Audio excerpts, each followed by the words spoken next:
The sun rises like a silent inferno over the Lut Desert, revealing a world forged in fire and sculpted by wind. Here, in one of the most extreme places on Earth, heat is not just a temperature. It is a presence, an ancient force that shapes the very bones of the land. The air shimmers before it moves, bending the horizon, distorting reality, turning distance into mirage. Nothing stirs. Nothing dares. Beneath this blazing sky, the desert floor is a mosaic of black volcanic sands.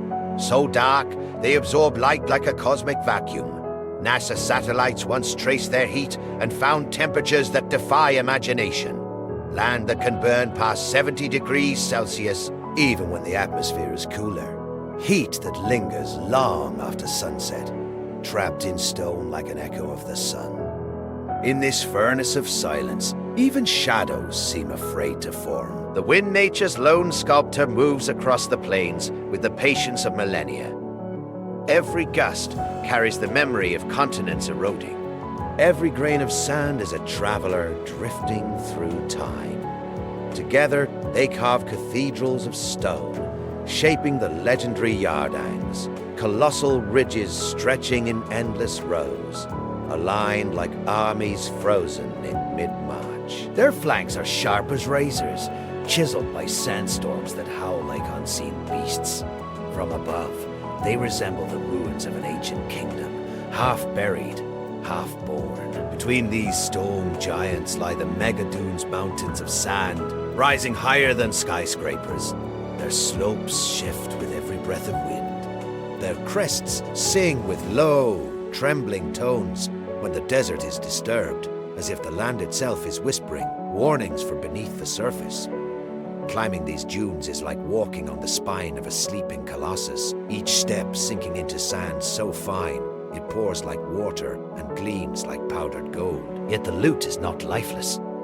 In the quiet cracks of its hidden corners, tiny marvels endure the impossible. Insects that dance across the hot surface in frantic bursts, never lingering long enough to burn. Scrub plants that appear dead for years, then bloom after a single whisper of rain.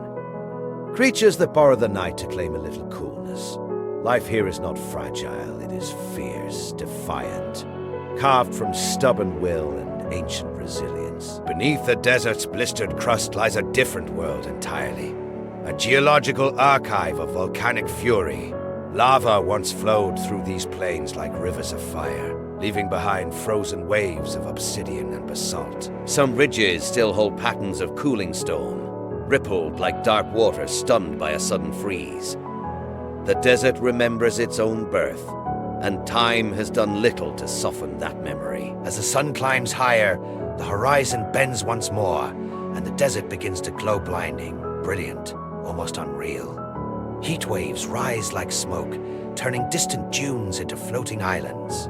The air grows so hot it feels alive, pulsing with invisible currents. There is no sound, no shelter, no mercy. Only the raw presence of Earth's most elemental forces: heat, wind, stone, and time. But when night finally arrives, it brings no true relief, only a subtle shift in the rhythm of the land. The ground still radiates the day's stored fire, casting warmth into the darkness. Stars emerge, sharp and cold against the velvet sky, illuminating the silent ridges below. The desert becomes a dreamscape, black sands glowing, Yardangs standing like sentinels, dunes drifting like frozen waves under the cosmic tide. The Lut Desert is a paradox, hostile yet hypnotic, empty yet immense, deadly yet deeply alive.